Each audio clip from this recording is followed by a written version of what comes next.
doctora Paula Revenga Domínguez, ¿no?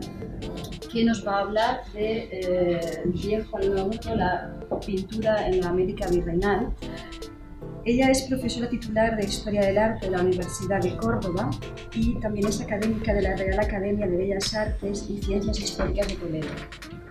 La doctora Paula Revenga está licenciada en Geografía e Historia en la especialidad de Historia del Arte por la Universidad Complutense de Madrid y es doctora en Historia del Arte por la misma universidad.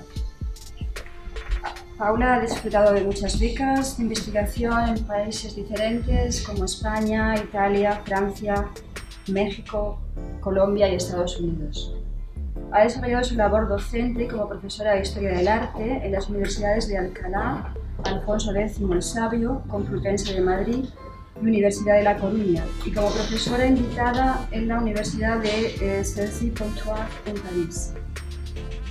Por otra parte, dentro de su actividad profesional, ha sido asesora científica de diversas exposiciones temporales de ámbito tanto nacional, España, como internacional. Ha dictado más de un centenar de conferencias en diferentes países de Europa y de América y ha participado como ponente invitada en numerosos congresos y simposios nacionales e internacionales. Sus publicaciones y su investigación corresponden principalmente a estudios sobre el barroco, el arte español de la Edad Moderna, la fiesta barroca, la pintura del Siglo de Oro y el arte de los virreinatos americanos. Como os he comentado al principio, nos hablará ahora de la pintura en la América Virreinal. Vamos a ver.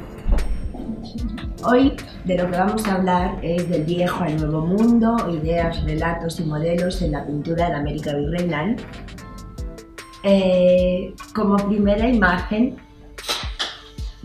os he puesto dos retratos que creo que son muy significativos de todo lo que implica el traslado de la cultura española, europea, a ese nuevo continente que se acaba de descubrir.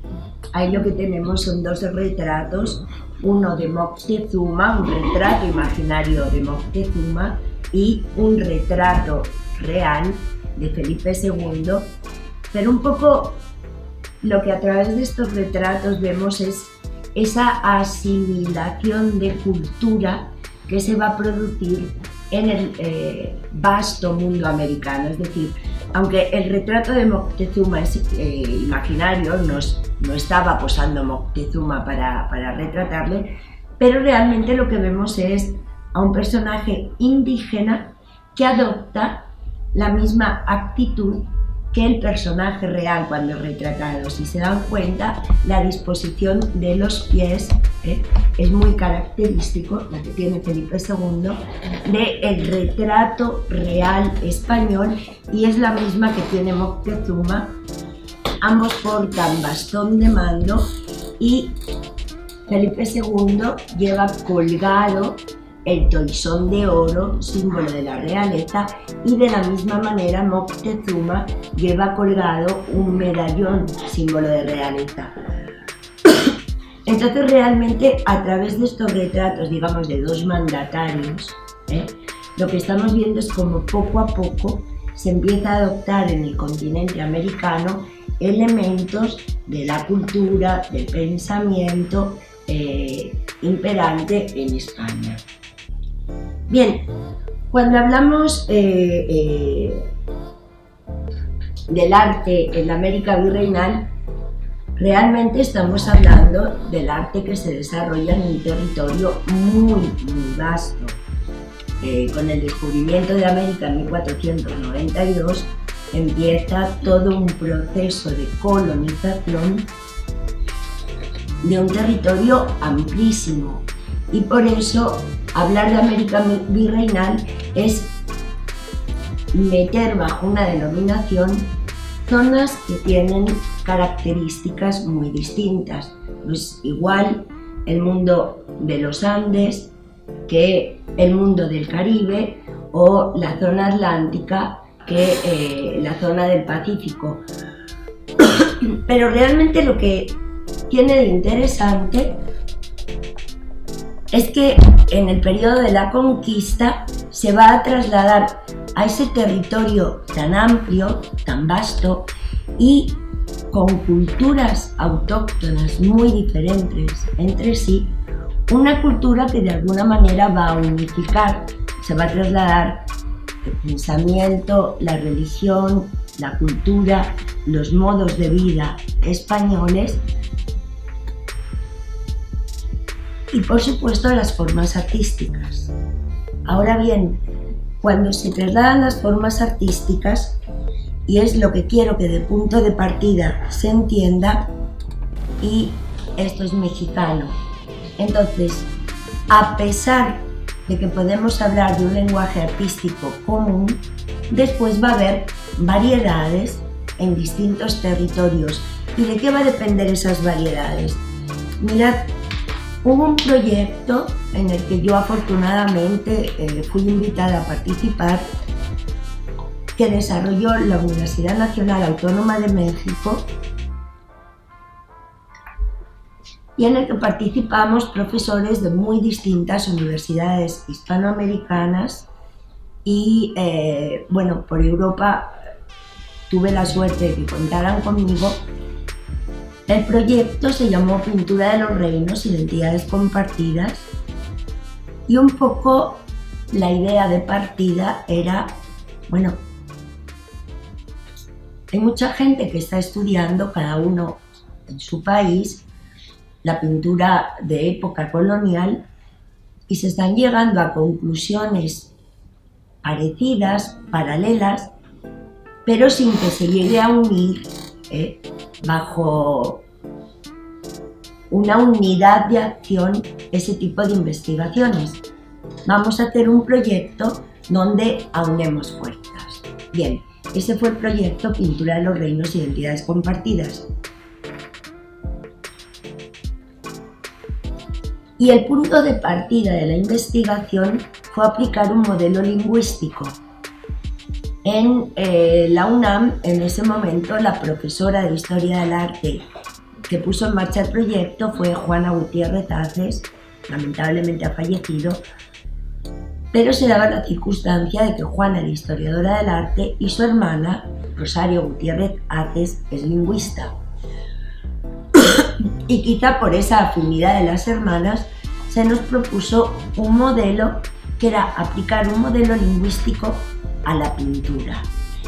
Y realmente resultó muy útil para entender el mecanismo de apropiación de las formas del lenguaje artístico español y europeo en América. Van a ser los modelos que se sigan, lenguajes pictóricos comunes con la evolución que se está dando en España y en Europa, manierismo, barroco, etc.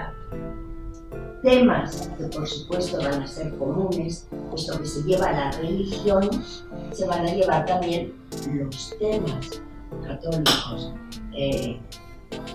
temas de la Virgen, Cristo, santos, temas bíblicos, etc.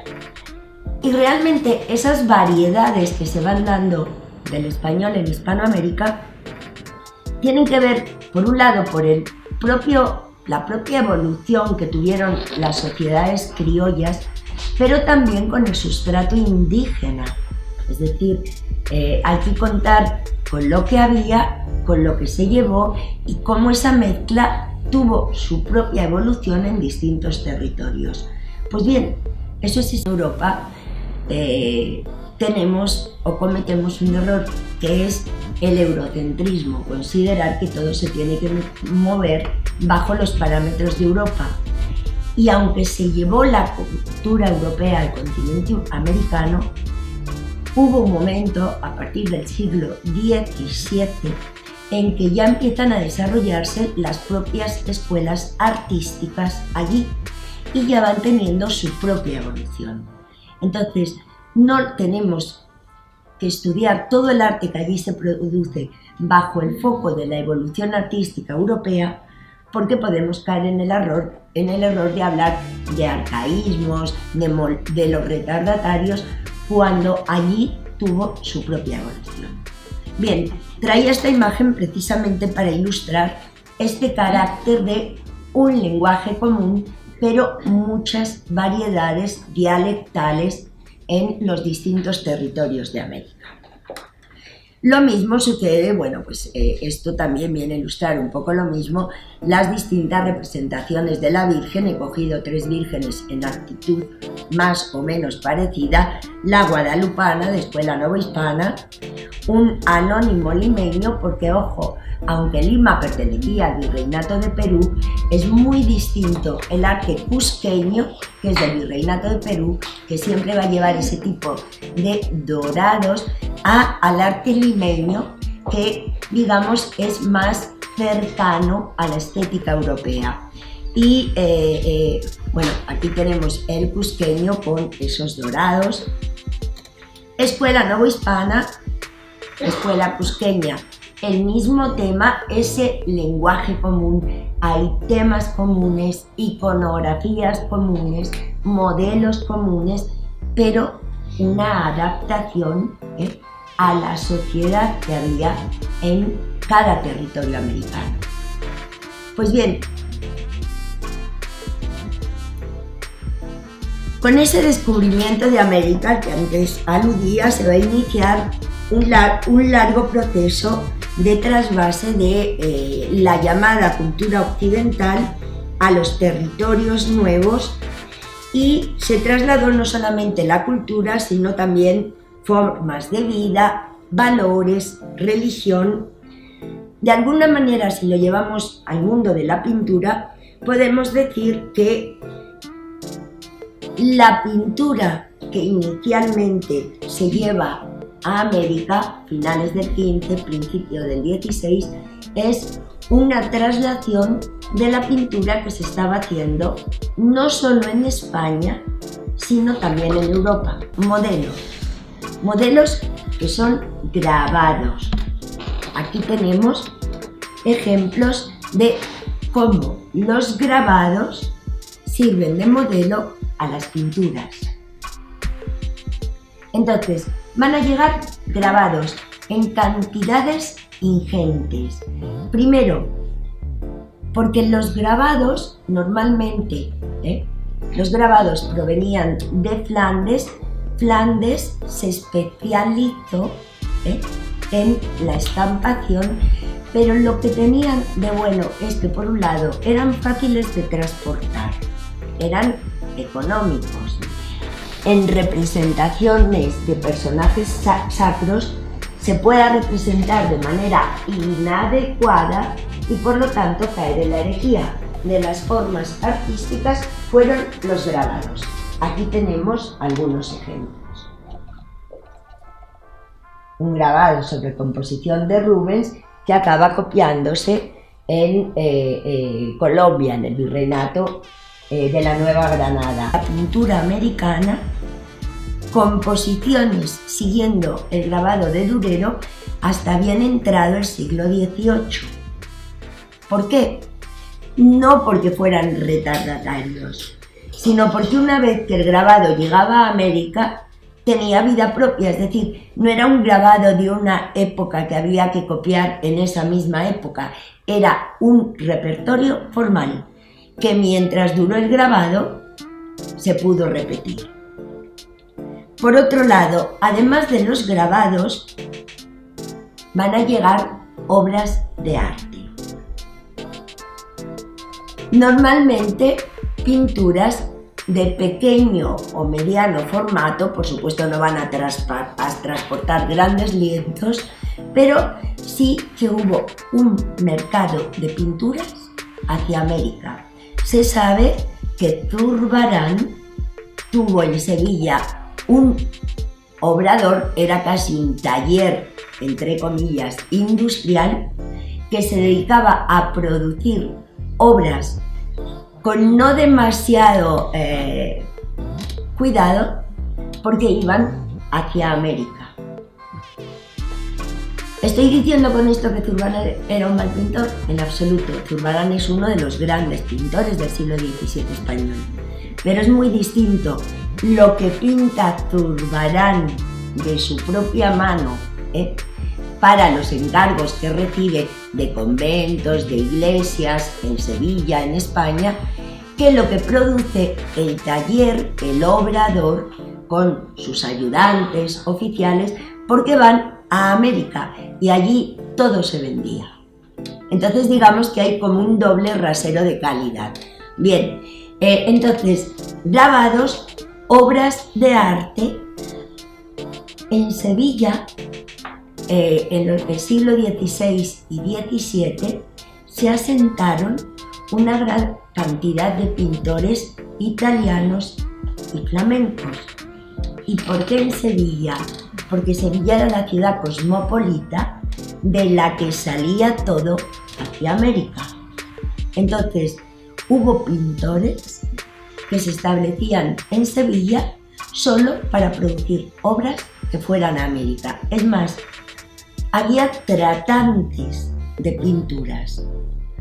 Es decir, había gentes a las que pintores españoles o europeos establecidos en Sevilla mandaban con obras, pero cantidades ingentes, 200 lienzos, 300 lienzos, siempre de pequeño y mediano formato, y se decía para feriar en América, para vender indiscriminadamente en América.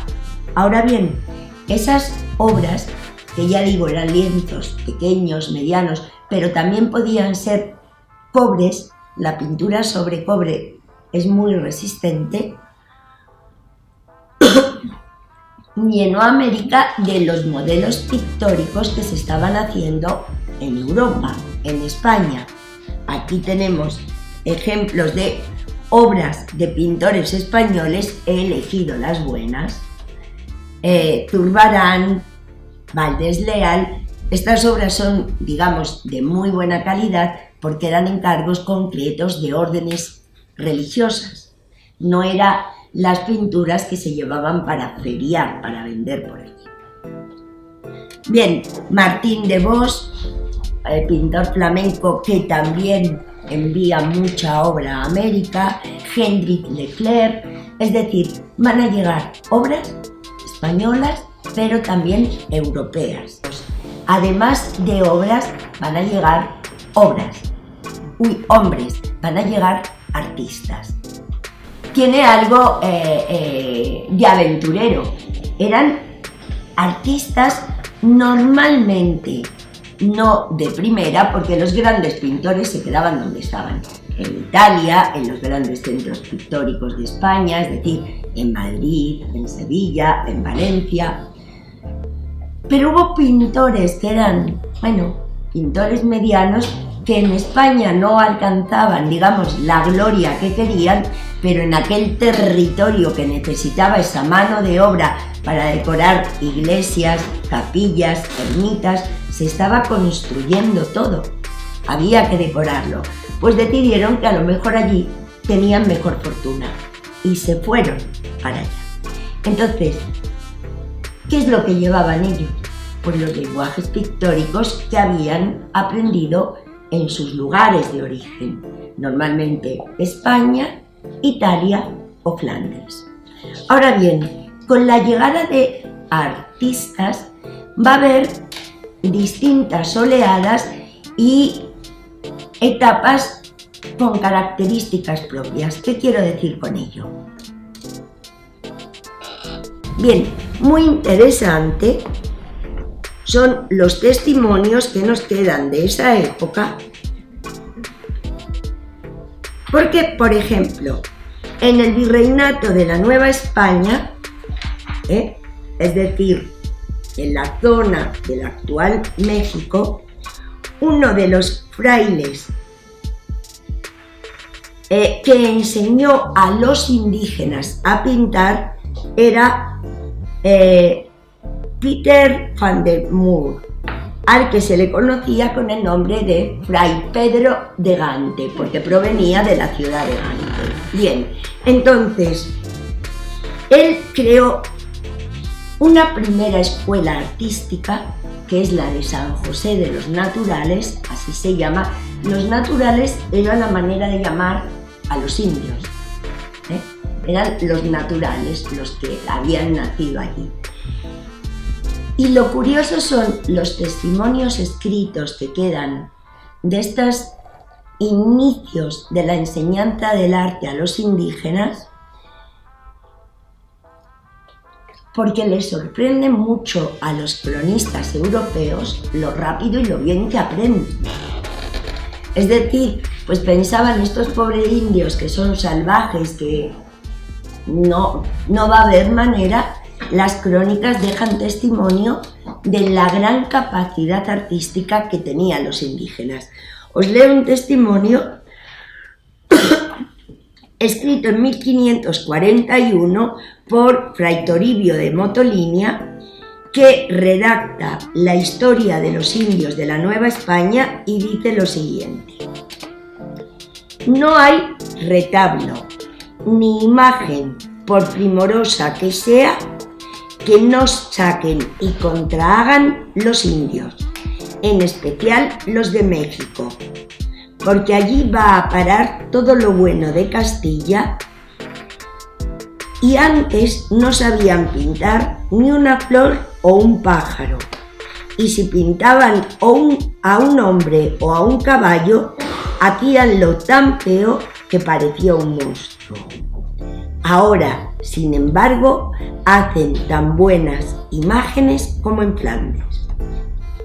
Si os dais cuenta, está hablando de los modelos que llegan a México, de Castilla, y dicen, bueno, es sorprendente cómo han aprendido a pintar los indios, que antes no sabían hacer ni una flor ni un caballo, pero ahora estos indios son capaces de reproducir modelos que parecerían pintados en Flandes, una de las grandes escuelas pictóricas europeas. Entonces, en la Nueva España, Fray Pedro de Gante va a crear esa primera academia de pintura enseñando a los indígenas los modelos europeos, que es la de San José, pero lo mismo va a haber en el Virreinato de Perú. En Quito, que pertenecía al Virreinato de Perú, los franciscanos fundaron en 1535 la Escuela de San Andrés. Pues bien, en esa escuela, además de enseñar el catecismo, la religión, a los indios, les enseñaban oficios artísticos. Y uno de los impulsores de esa escuela de artes en el Virreinato de Perú fue Fray Jodoco Rique, que era un misionero franciscano que crea un convento franciscano en la ciudad, y en ese convento, estoy hablando de la ciudad de Quito, ojo, no nos tenemos que confundir con las actuales divisiones territoriales. Hablar de Quito en la actualidad es hablar de Ecuador, pero en la época virreinal existía la Audiencia de Quito, que a su vez pertenecía jurisdiccionalmente a ese amplio Virreinato de Perú. Por eso hablo de escuela del Virreinato de Perú, aunque estoy hablando de la ciudad de Quito. Pues bien, en la ciudad de Quito, con Fray Jodoco, se formó uno de los primeros pintores de los que tenemos noticia con nombre de procedencia indígena, y es el autor de este cuadro. Entonces, esto lo que está reflejando es esa mezcla que se está dando entre lo indígena, lo que allí había, y lo que están llevando los conquistadores. Bien, después de una primera oleada, hemos dicho, modelos grabados, obras de artes, pero también artistas de Europa. Los primeros frailes, pero poco a poco se van animando a artistas de Europa, a medida que va pasando el tiempo, a ir allí a hacer fortuna. Y lo que se va a dar es como una especie de dualidad, quiero decir, de los primeros artistas que llegan en el siglo XVI tenemos los nombres, pero no se han conservado obras. O sea, hay nombres como, por ejemplo, Cristóbal de Quesada, Juan de Illescas, normalmente pintores andaluces no muy conocidos en Andalucía, que se fueron para allá. Está documentado que vivieron allí, pero se ha perdido la obra que dejaron. Sin embargo, ya hacia 1570 aproximadamente, es decir, cuando ya se llevan décadas de conquista, va a llegar otra oleada de artistas, pero ya van a ser artistas más reputados. Ya no son esos pobrecillos que en Andalucía como que no tenían mucho cliente y dicen, bueno, pues a ver, en América como hay mucho que hacer. No, ya a partir de 1570 empiezan a llegar artistas que tienen un cierto nombre en Europa, y es muy importante porque esos artistas, cuando se establezcan en las principales ciudades virreinales, van a crear el origen de lo que son las escuelas pictóricas en América. Entonces, ¿qué artistas fueron? Pues al virreinato de Nueva España, a la zona de México, fueron sobre todo artistas españoles y flamencos. Aquí tenemos, por ejemplo, Simón Pereins, era un artista flamenco de bastante calidad que se marchó a la Nueva España y se estableció allí. Último tercio del siglo XVI. Aquí tenemos algunas obras de las que hizo allí. Españoles que fueron para allá en esta, digamos, segunda oleada, a partir de 1570, Andrés de la Concha se establece en México y pinta para muchas iglesias, ermitas, etcétera, de la Nueva España. Baltasar de Chávez, Alonso Vázquez, son otros nombres de artistas, en este caso españoles, que van para allá. Y en lo que quiero incidir es, estos artistas se establecen allí, normalmente en Puebla o en Ciudad de México. El hecho de establecerse no es una cuestión baladí, no es, bueno, pues nada, puso allí su casa y allí se quedó pintando. No, cuando un artista se establece en una ciudad cualquiera, y eso pasa allí y pasa en Europa igualmente, abre un obrador, un taller, y normalmente un pintor no trabaja solo, trabaja acompañado por oficiales. Es más, los pintores reciben aprendices porque hasta el siglo XVIII, en que surgen las academias de bellas artes y un modo distinto de enseñar arquitectura, escultura, pintura, hasta que surgen las academias de bellas artes, la manera de aprender ese tipo de artes era siguiendo el sistema gremial, es decir, un muchachito de 10-12 años entra en el taller de un maestro y a cambio de trabajar para el maestro aprende el oficio. Cuando ya han pasado 4 o 5 años, se examina como oficial, lo cual quiere decir que va a seguir trabajando con un maestro, pero ya recibe un salario, y después de un tiempo como oficial se examina, por parte del gremio le examinan como maestro, y a partir de ahí él puede contratar obras, abrir un obrador y tener sus aprendices, etc. Pues ¿qué sucede? Que estos artistas que ya se van a establecer allí, van a tener aprendices, van a tener un taller, ya no son los frailes enseñando a los indígenas, son gentes que van a aprender el oficio. Y justo esos primeros criollos, mestizos, etcétera, que se forman en los talleres de estos artistas, son el germen de ya las escuelas pictóricas propias, locales. Ya en el siglo XVII no va a ser necesario que sigan yendo artistas de Europa, porque ya va a haber artistas que se han formado allí y que son maestros. El lenguaje pictórico europeo es el manierismo. y es el que se va a trasladar como estilo a América y el que se va a ir desarrollando. Y después hay autores que dicen que el manierismo es como el arte que unificó el lenguaje artístico en América. Y como todavía las escuelas locales no tienen vida propia, hay esa unificación. Va a ser a partir del siglo XVII cuando se empiece a dar esas variedades locales que yo mencionaba al principio.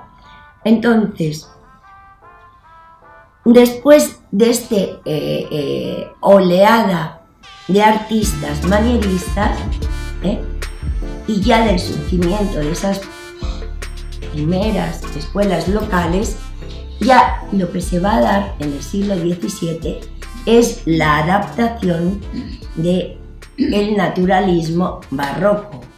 El naturalismo barroco es el que desarrolla inicialmente en Italia Caravaggio. A todos nos suena Caravaggio, pintor italiano, que va a desarrollar ese estilo del naturalismo, del realismo, del contraste de luces y sombras. Y ese lenguaje del naturalismo caravallista se va a extender por Europa. En España, toda la primera mitad del siglo XVII, bueno, más bien el primer tercio, pero se extiende hasta la primera mitad del XVII, es decir, de 1600 a 1640, el lenguaje pictórico que se desarrolla en España, acorde con lo que sucede en Europa, es ese naturalismo. Uno de los grandes exponentes del naturalismo es Zurbarán en España. Pues bien, aquí vemos, por ejemplo, este San Antonio de Padua, que tiene todas las características del naturalismo, es decir, contrastes de luces y sombras, realismo de las telas, de los elementos representados, importancia del claroscurismo, unos tonos normalmente ocres, marrones, rojizos. Bien, pues Zurbarán hemos dicho que llegaron muchas obras de Zurbarán a América. Pues el lenguaje pictórico del naturalismo va a llegar a América a través de Zurbarán, pero también a través de algunos de esos pintores que fueron. Entonces, sí que en el siglo XVII, en el territorio americano, se va a poder hablar, después del manierismo, de ese lenguaje naturalista en el arte. Por ejemplo, aquí tenemos una obra de México, de Sebastián López de Arteaga, La incredulidad de Santo Tomás, donde vemos ese juego de luces y sombras, el claro oscuro, el realismo en las telas, en los rostros, esa paleta limitada de colores, marrones, ocres, rojos. Bien, digamos que ya se ha implantado en América las formas y los modelos europeos. Pero, sin embargo, hemos dicho que ya en el XVII empiezan a desarrollarse las propias escuelas locales americanas. Es decir, Villalpando. Villalpando es uno de los grandes pintores del XVII mexicano. Pero Villalpando había nacido en México y no se formó con artistas españoles, de aquellos que llegaron, no, se formó ya con artistas mexicanos que habían aprendido en los obradores de los pintores que llegaron a finales del siglo XVI. Por lo tanto, Villalpando ya un pintor netamente novohispano. Ya podemos hablar de una escuela de artistas novohispanos. Y Villalpando lo que muestra es que está al tanto de las corrientes artísticas europeas. ¿Por qué? Porque seguían todo el tiempo, siguieron llegando grabados y obras de arte.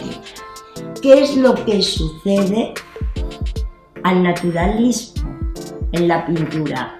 Hemos dicho manierismo, último tercio del siglo XVI.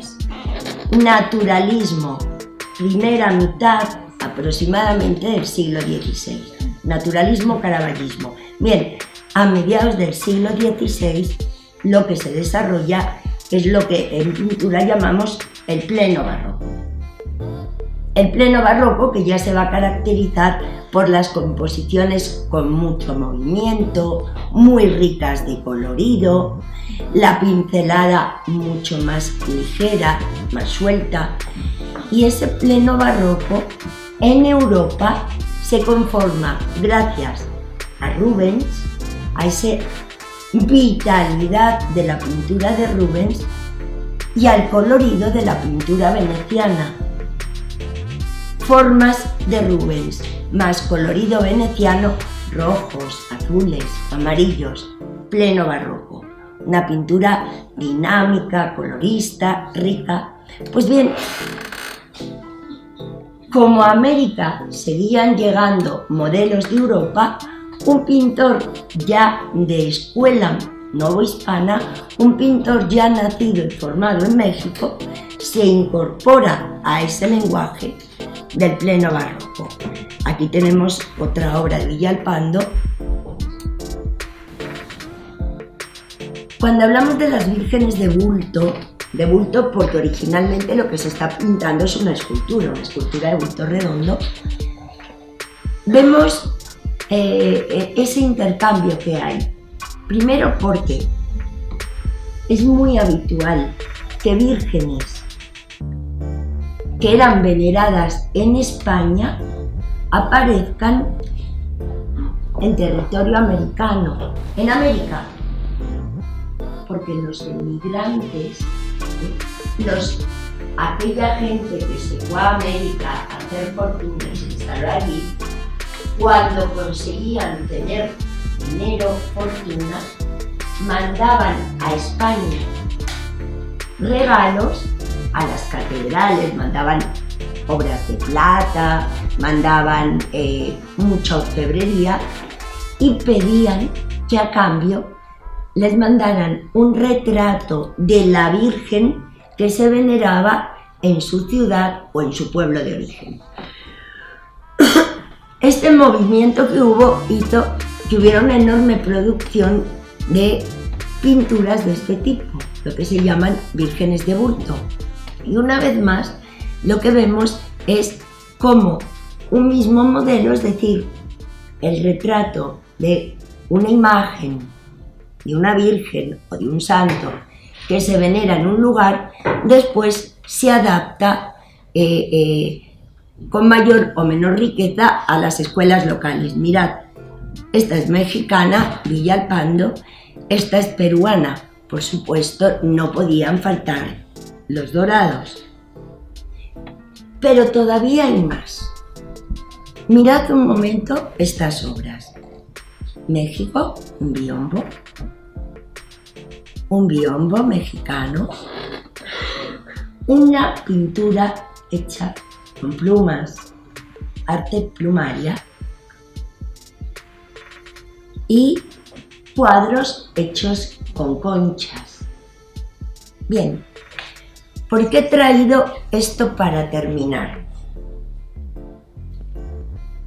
Porque el modelo del que os hablaba al principio, el modelo lingüístico aplicado al arte, tiene mucha validez si tenemos en cuenta este tipo de producción autóctona que se está dando ya en la escuela novohispana. ¿Por qué? Hemos dicho un lenguaje común, un lenguaje estilístico, un lenguaje formal e incluso un lenguaje temático. Los mismos temas que se pintan en España se pintan aquí. Ahora bien, a medida que se van consolidando las escuelas artísticas locales en América, ya van tomando sus propios derroteros. Y esos propios derroteros, ya he dicho, ¿de qué depende? Del sustrato indígena. No olvidemos que allí existían culturas muy desarrolladas, que tenían su propia idiosincrasia, sus propias manifestaciones artísticas, por un lado. Por otro lado, el cómo va evolucionando esa sociedad criolla, mestiza. Y todo eso va haciendo que, igual que el lenguaje español evolucionó distinto en distintos sitios, el lenguaje artístico también. Eso se ve muy bien en la Nueva España. Hay un tipo de forma de hacer pintura que se da en México y no es característico de otros territorios, ni siquiera de España, y es utilizar los biombos como soporte pictórico. ¿Por qué? Pues porque en México era el lugar, digamos, donde paraba la mercancía que iba de Filipinas. Filipinas pertenecía a la corona española, de Filipinas a España. Existió desde el siglo XVI, cuando se establecen los españoles en Filipinas, un galeón, conocido como el Galeón de Manila, que hacía mínimo un viaje al año llevando mercancías de Filipinas a Veracruz y de Veracruz a Filipinas. ¿Qué es lo que se llevaba de Filipinas a Veracruz? Arte oriental. O sea, Filipinas se convirtió en el puente de Asia para América y para España.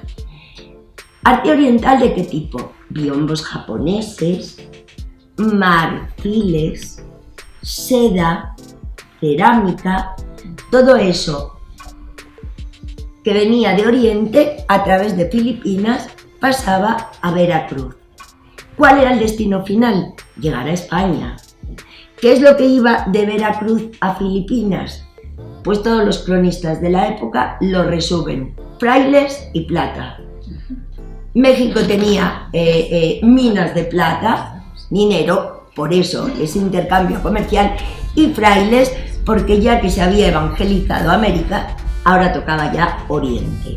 Bien, una vez que llegaban ese tipo de mercancías que eran preciadísimas en Europa desde la Edad Media, Marco Polo iba por el otro lado para llevar porcelana, seda. Bien, esa mercancía era preciadísima, atravesaba por tierra México y salía desde la península de Yucatán a España.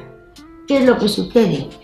Que por ese intercambio en México se adoptan algunos elementos artísticos que no provienen de Europa, provienen de Oriente. Entonces, el hecho de que sea característico de la escuela novohispana la pintura de biombos viene por ese intercambio con Filipinas.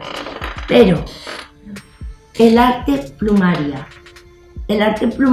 si os dais cuenta, esto es una Virgen Inmaculada, o sea, un tema católico representado según los parámetros españoles y europeos, pero hecho con plumas.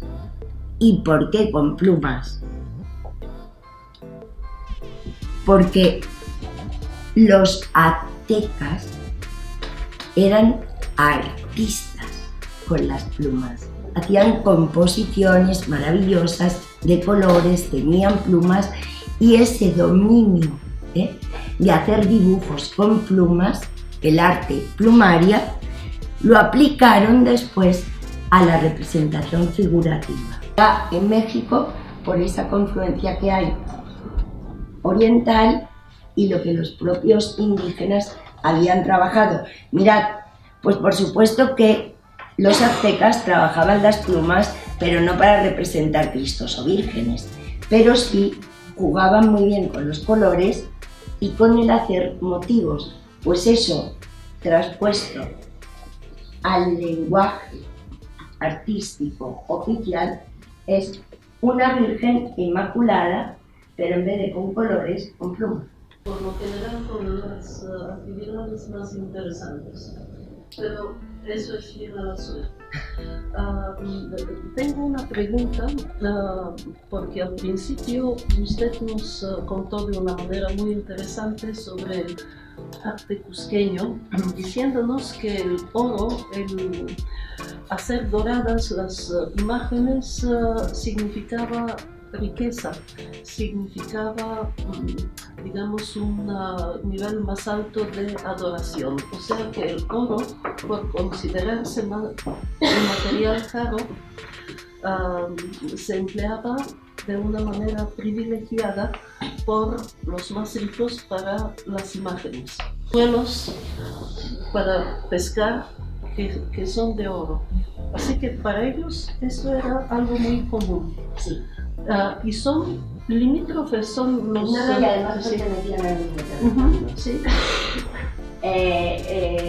Quizás, yo lo que he explicado mal es cómo se van formando esas sociedades mestizas. Quiero decir, justamente en la zona de Colombia, lo del dorado, es verdad que el oro pues, era el material que tenían más a mano.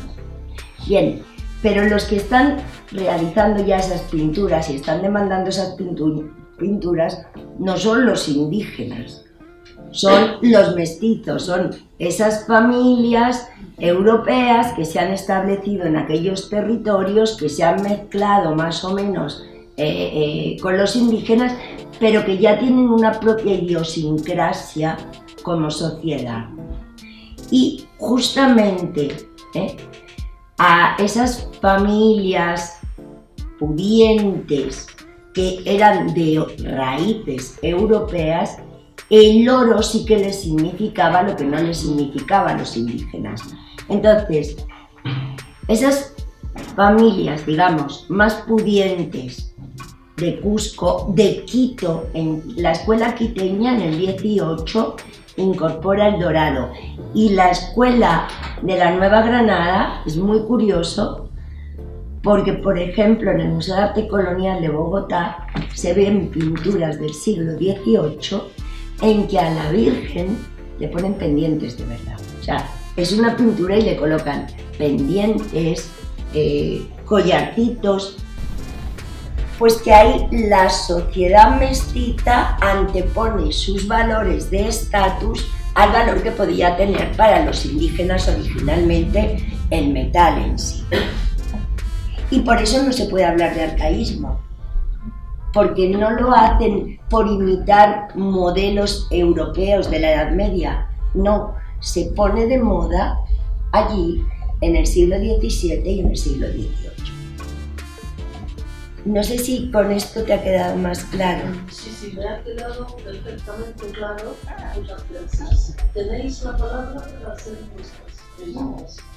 Yo tengo una pregunta. Los españoles de Europa, ¿cómo valoraban estas obras hechas por indígenas, digamos, por artistas que han crecido ahí en México, en Colombia? ¿Tenían algún valor o eran como menos...? A ver, obras de arte de las que hemos visto llegaban muy pocas a Europa. Quiero decir, lo que se estaba haciendo era para allí. Entonces, primero no se conocían. De allí para acá. Gracias al galeón de Manila, pero eso era filipino, llegó obras de nácar. Llegaban también por ese comercio con Filipinas, ya he dicho antes, tejidos y porcelanas. Vale, propiamente de América que llegó todo lo que tenía que ver con metal, quiero decir, obras de plata, aparte del metal como tal, la plata, pero allí se desarrolló escuelas de orfebres, de plateros muy importantes porque tenían la materia prima. Entonces llegaban muchas obras de plata para el culto religioso, para la utilización. Son cristos de caña, Ojo, era una técnica especial que había en México, que era con la caña de maíz hacer cristos de muy bajo costo. Español e india, mestizo. De mestizo y española, castizo. De negro e india, china cambuyá. De lobo e india, albarazado. Las pinturas de castas justo es eso, esa gran mezcla de razas que se están produciendo, siempre acompañados por productos típicos de allí que no existen en Europa. Esto es una cerámica propia de México, la cerámica de Tonalá, que se hacía con un barro autóctono y no se mandaba porque fuera bonita, que no lo es, sino porque ese barro tiene unas características especiales que da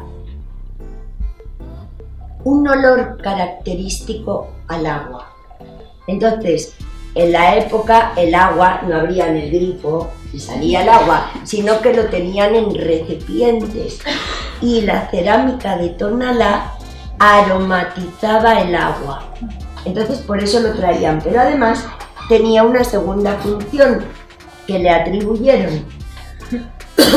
Mirad, en el cuadro de las meninas,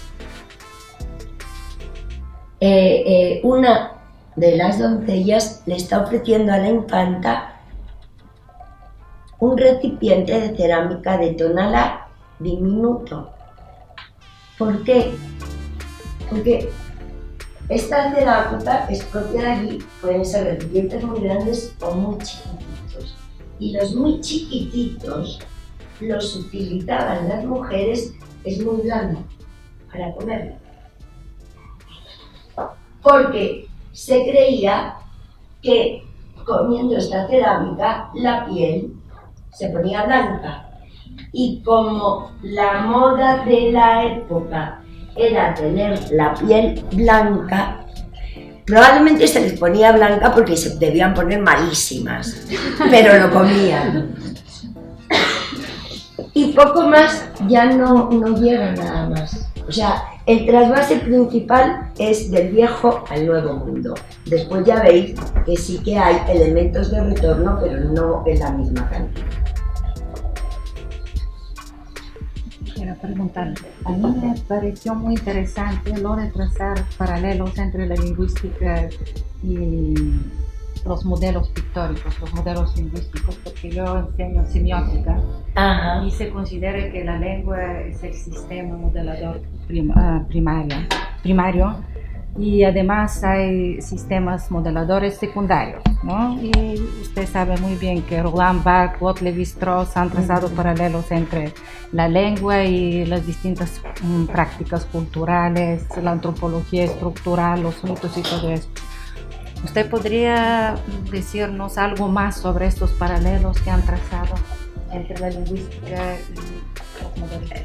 Vamos a ver, esto, como dije al principio,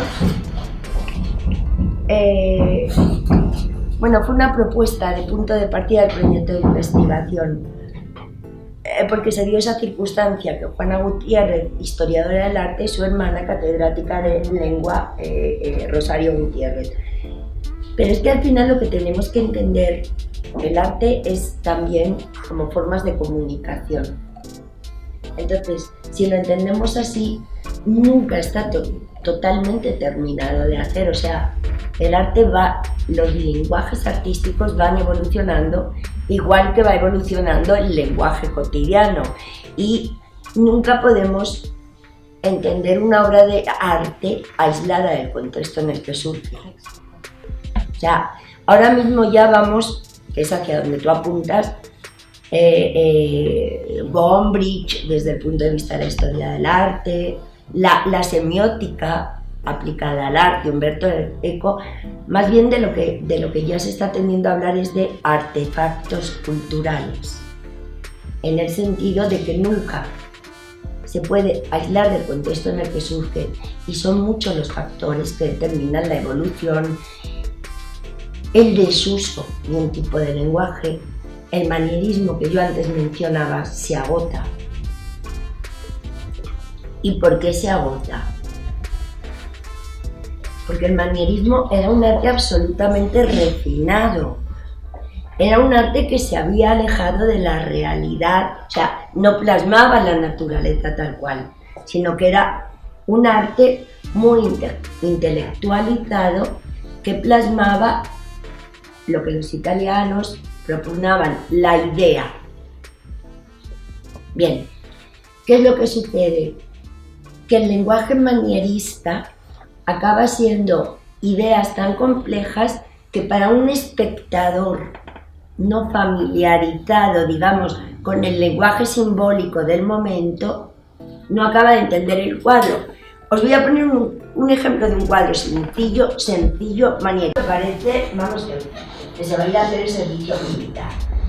Pero además, un personaje que aparece señalando, pero además la Virgen aparece en un trono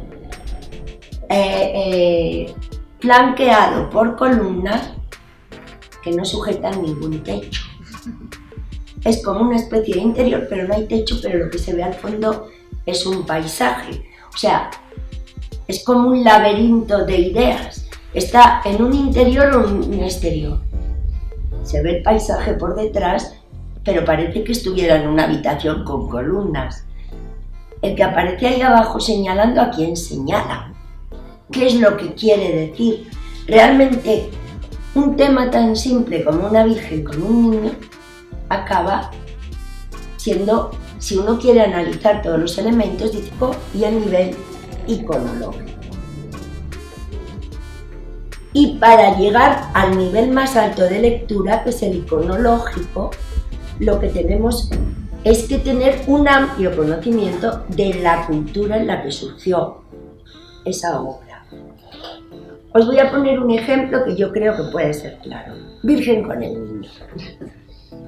Bien, si vemos una representación de una virgen con el niño, digamos que en el contexto católico todos decimos virgen con el niño, punto.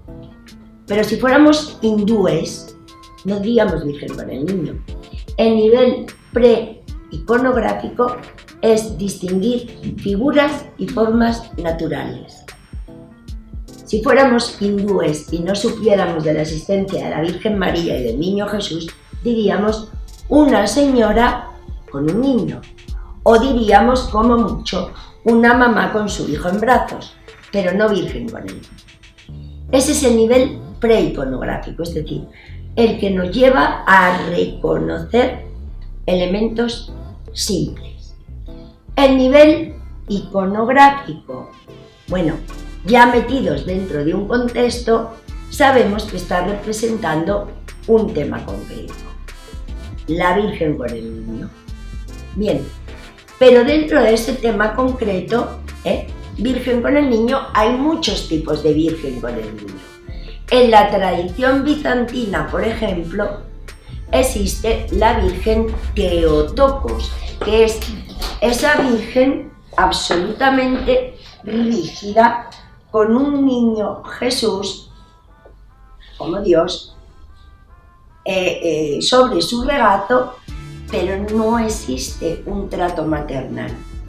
Ella, la Virgen Theotokos, Madre de Dios, no es la mamá cariñosa, ¿por qué? Porque es la Madre de Dios y por lo tanto es el trono, también se conoce como Virgen Trono, el trono sobre el que está Dios.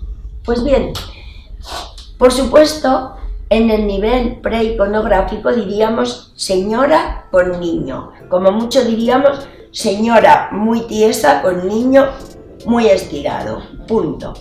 Bien, segundo plano iconográfico, Virgen con niño, y si sabemos un poquito más, Virgen Theotokos, Madre de Dios. Tercer nivel iconológico, ¿por qué es una Virgen Theotokos? ¿Qué sentido tiene representar una Virgen que no es una Virgen maternal? Que vamos, que parece que tiene al niño por compromiso ahí encima. Pues eso corresponde a un contexto cultural muy concreto.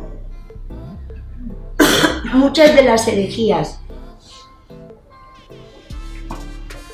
que hubo a lo largo de toda la Edad Media, y una muy importante fue la herejía nestoriana, decían, sí, vale, Jesucristo existió, pero no era el Mesías, no era el Hijo de Dios, fue un profeta. Entonces, la Iglesia, en uno de sus múltiples concilios, reacciona diciendo, ojo, Cristo era hombre, pero era Hijo de Dios. ¿Y qué van a hacer? Imágenes que insistan no en el carácter humano de Cristo, sino en el carácter divino. Entonces, si lo que están insistiendo es en que Cristo es Dios en la tierra, no van a poner, como después veremos en obras del siglo XVII, una mamá jugando con el niño o tocándole, o no, Madre de Dios y por lo tanto Virgen Trono. Entonces, esos tres niveles de lectura tienen que ver con lo que tú me dices, preiconográfico, iconográfico, iconológico, que ya va al ámbito cultural. Muchas gracias, ha sido muy interesante y además hace hincapié en el proceso de interpretación y en que nada existe fuera del contexto en general. Claro. Agradecerle por esta conferencia tan interesante, por desearle muchos éxitos en su futura labor y ojalá este no sea el último encuentro entre nosotros para los próximos 5 años. La esperaremos una vez más aquí y reciba nuestro más cordial afecto. Muchas gracias. Muchas gracias.